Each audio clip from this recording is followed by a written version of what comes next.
Hi guys, and welcome back to my channel. So as if you follow my Instagram, you know that I played in the US Championship recently. The tournament I think finished about 2 weeks ago, and I was debating between playing this tournament or not, but since I qualified for the third time for this tournament, I said, okay, I'm gonna play it. The reason that I wasn't sure because I was kind of, in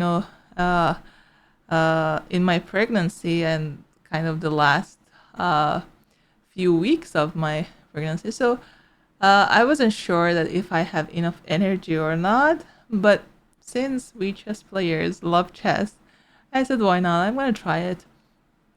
So the tournament didn't go my way. I expected to get more points, but that is okay. That's part of, I think, chess players' life. And but the first round was a surprise, and I played against the current U.S. champion and basically the defender. So Carissa Yip, who I believe won the U.S. championship for 3 times in a row.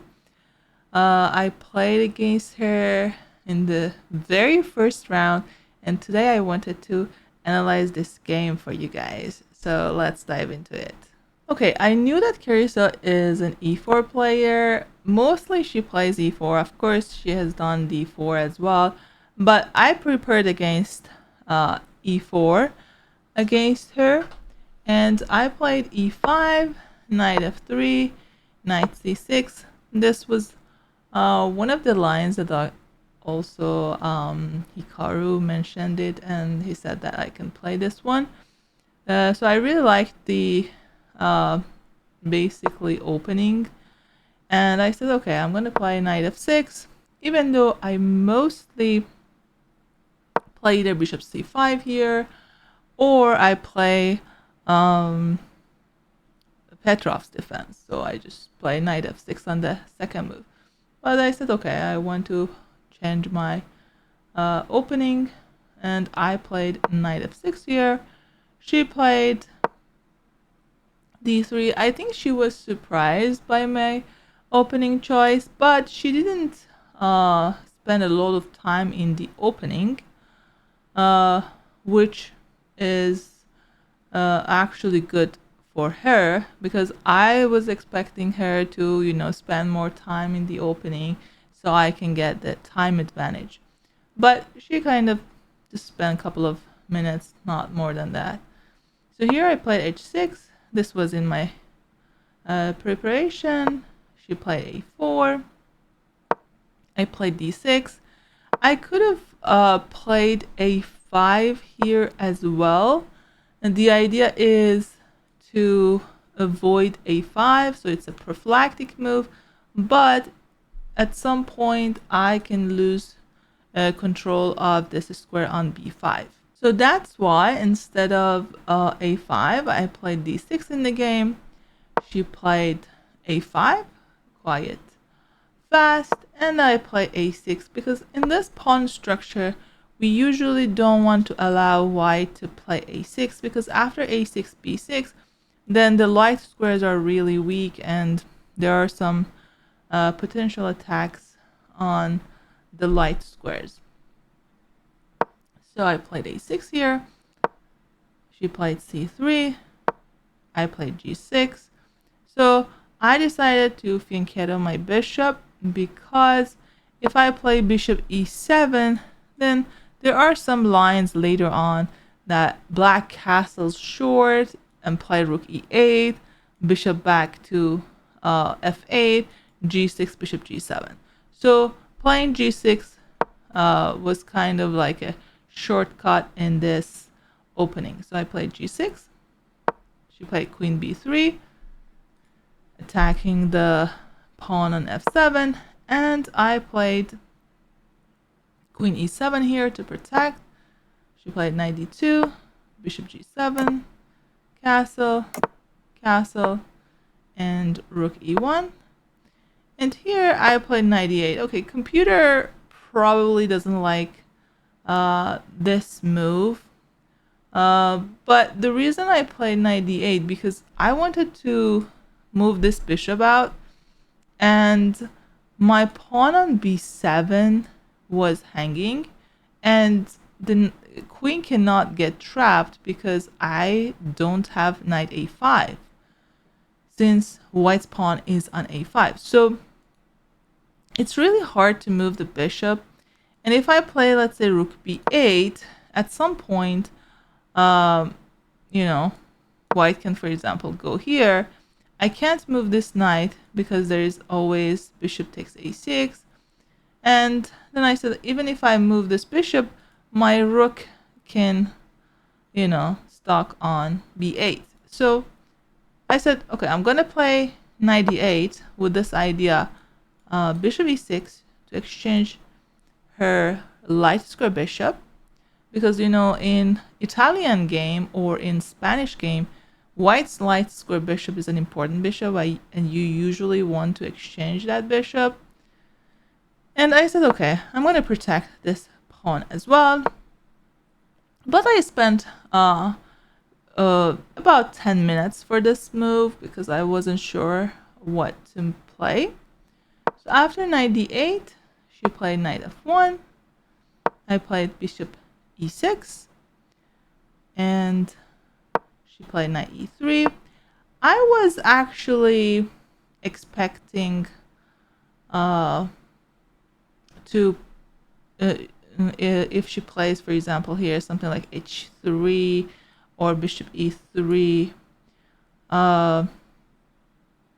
But she played knight here. Now she is controlling this square, and I took the bishop. She took it back with the knight, and then I played knight e6.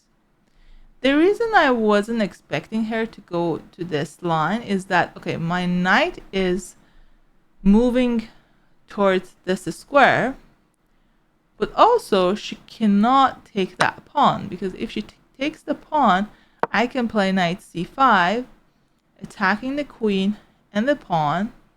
She plays, for example, queen c6 or queen b4, doesn't matter. So I can take the pawn on d3, and I don't think black has any problems in this position. So I said, okay, this is probably an equal position, and it is fine for me. But after knight e6, she played bishop e3, and I cannot play knight c5. I kind of maybe underestimated this move, because here if I play knight c5, she can simply take, pawn takes, and she has two ways to continue. She can take on e5, let's say knight takes c5, but she can also take the pawn on b7. And again, I cannot trap this queen, and the knight on c4 is actually well placed because the knight is protecting everything, and the knight is also attacking the pawn on e5. So this is a winning position for white. I don't want to go to this line. And here I played rook f b8. I also looked at this move, queen d7, which is, you know, computer's basically choice. But then I thought that it is difficult to play knight c5 because she can always take and then go here. So I said, okay, I mean, she can't like take an advantage of my probably, you know, bad rook placement. So that's why I played rook fb8. She played queen c2, and here I play knight g4, attacking the bishop because I really wanted to exchange my knight with that bishop. And then she played bishop d2 to prevent knight takes e3. I play rook e8 and h3. You might ask, what if she plays here. I mean, I could probably just, move the rook back to b8, but also since the bishop is not on e3, I can allow her to take because I have this move knight c5 and the pawn on d3 is weak. So after h3, I played knight f6. She pushed the pawn to b4. So as you can see, she is kind of up 20 minutes on the clock, like 18 minutes. And here I tried to speed up because I didn't want to get into time trouble. It is really stressful, So I played rook a8 kind of quickly because now there is no attack on the pawn on b7, so I don't need to keep my rook on a8. She played rook b1. Now the idea is to play b5. So let's assume, okay, in the game I played c6, but let's assume if I play some random move like king h7, she can push the pawn. I take, she takes. And now the pawn on b7 can be a target for white. Yes, the pawn on a5 is an isolated pawn, but actually the pawn is well protected. So the pawn on b7 is more vulnerable and white has a clear advantage in this position. So I didn't want to give her a chance to push the pawn. That's why I played c6. Even though after c6, okay, I'm giving up this square b6, but I thought that this square is not that important because even if she moves the knight to b6, there is not really a concrete way for white to continue the game. So after c6, she played bishop e3. I played knight d7 to control this square, and she moved the bishop back. And I think at this point, she didn't know that how she can, improve her position and kind of, regroup her pieces. So she had like 15 minutes here, and she thought for 18 minutes and moved the bishop back to d2. So here I knew that probably she didn't find the right way, and she thought, okay, the knight belongs to e3, because I also had this idea to play f5 at some point since I moved the knight away from f6. So after this move, I play rook f8. The computer likes f5, but I wasn't sure what's going on here. I wasn't sure if she can take or she can push the pawn to d4. It becomes a little bit messy here. So I said, if I want to play f5, probably I need my rook on f8. So that's why I played rook f8. And she played g3. I play king e7, to prepare to play f5. She played bishop c1. And I played knight c7. Again, I was worried to play f5 because I wasn't sure, even the computer really likes black's position. Computer says like it's even like minus 0.3 for black.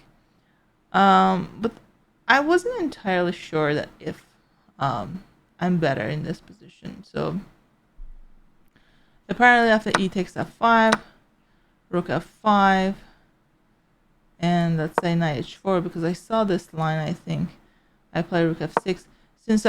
So let's say if I play, for example, rook, I don't know, somewhere, then there's this idea d4 to attack this pawn. But rook f6, I saw rook f6, but I thought, to be honest, I didn't think that I have a huge advantage here. Okay, computer says minus 0.3, but in the game I said this is probably anyone's game. And I don't know, maybe I can still double up my rooks with this idea, but it was really difficult because there's always a weakness on g6. So I said, okay, I'm going to play, you know, safely. I'm going to play knight c7 and see if she wants to open up the position or not. Okay, I mean, we're on move number 24. I had just 22 minutes, so it means I have roughly 1.5 minutes for each move, so I didn't have that much time. And this was the first round of the tournament, so I said, okay, let's play safe. So after knight c7, she played king g2. I moved the rook back to e8, and she played d4, which I was kind of happy about this move because I didn't think that after d4 I am worse. So I played queen e6. I am attacking the knight on c4, so she needs to move the knight or protect the knight. She moved the knight to d2, and I play knight b5. Now I want to win that pawn. She played bishop e2. I took the pawn. She took back, and then I played d5. And this is a typical, you know, like sequences, I would say, in e4, e5 lines.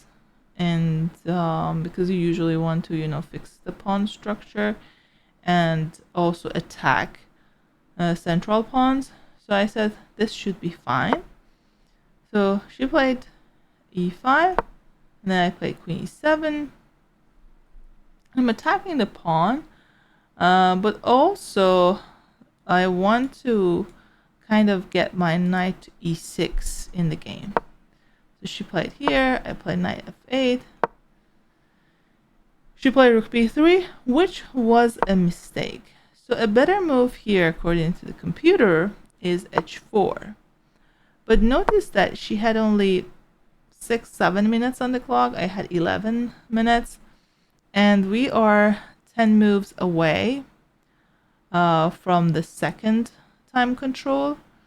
So h4 probably was a little bit maybe scary because you're pushing the pawn.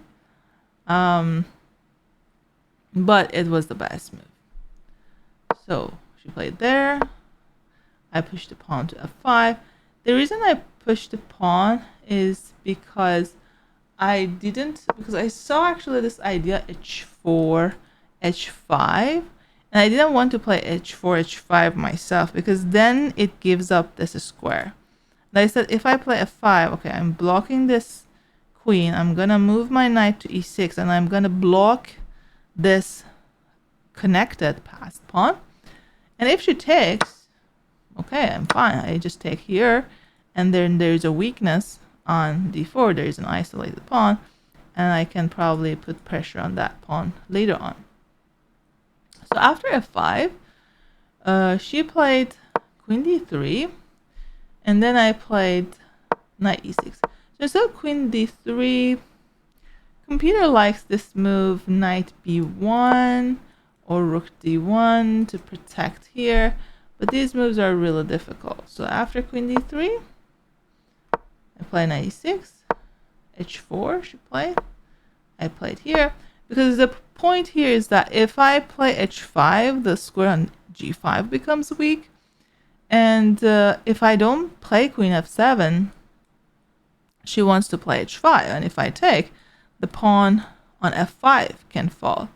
So I played queen f7, and she played rook b1. But let's say if she pushes the pawn now, I can play g5, and she can't go here because there is a nice fork on f4. So she had just 2 minutes here, so she moved the rook back. I played king g8, which was a mistake. I should have played bishop f8 to attack the pawn, but I played king g8 to like get off this diagonal, but that was not a good move. And she played knight f1. Okay, knight f1 was a mistake. She should have played knight b3 with this idea knight c5. And actually that's why I needed to play bishop f8 earlier, because then if she plays knight b3, I could win the pawn on b4. But she went for the wrong plan. She wanted, I think, to attack in the center or in the king side. So that's why she moved the knight to f1. I played f4, and she played g4. I played rook f8, knight here, h5. So this was my plan. I wanted to control the light squares here, but I didn't want to play h5 right away because I didn't have queen f5. I said, okay, if I can manage to, exchange these pawns, and then if I play queen f5, then I should be totally fine, if not better. So she played bishop b2. I played queen f5. She took. I took here. She played here. I played bishop f8.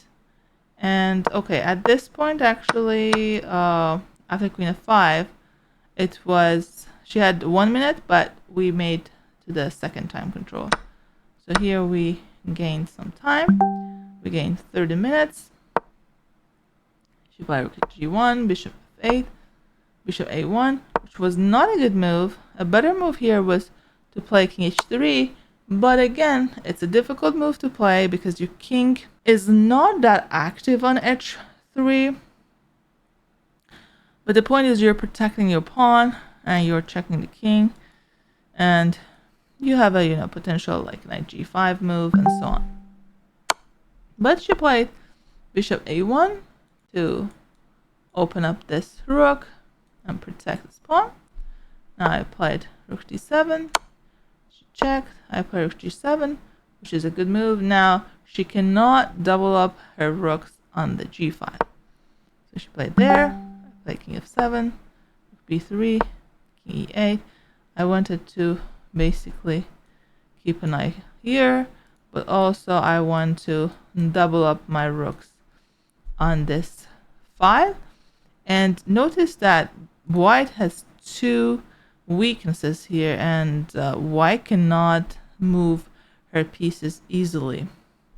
So she played knight b1. I played bishop e7, knight c3. I took. She took with the bishop. I played rook f8, bishop d2, rook g8, rook b1, rook g4, rook c1, which was probably the last major mistake. It was better to play bishop e1 probably, even though after bishop e1 I could take the pawn on h4, knight takes h4, check, here, check, here, f3, and whatever white does, there is a checkmate here. So this is a forced checkmate. Actually, white cannot stop this checkmate. But she played rook d c1 and allowed me to play a beautiful tactical move, which is knight takes d4. Notice that the knight on f3 is overloaded. The knight is protecting the pawn on h4 and also protecting the pawn on d4. So I just took the pawn and I'm deflecting the knight away. So if the knight takes, I can checkmate on h4. It's a very nice coordination. And after knight takes d4, she played knight g5. I took the knight, she took back, and I played knight f3. And here she resigned because I am attacking the bishop on d2, but also I want to take the pawn g5 and do all the checkmates ideas. So here she thought that okay, there's just not enough chances for white to continue, so she just resigned. And this was my very first game, which went really well. I didn't expect to win this game, but the rest of the tournament was kind of tough for me. I mean, I basically got to a lot of good positions, a lot of like drawn positions, but I don't know, maybe I didn't have enough energy, or maybe my pregnancy just affected me mentally. So I couldn't get the result I wanted, but it's good to, it was good to try these games, and I learned from my mistakes. So I hope you guys enjoyed this video. Please subscribe to my channel if you haven't yet. And if you like this video, please give it a thumbs up. And I'll see you in the next video. Take care.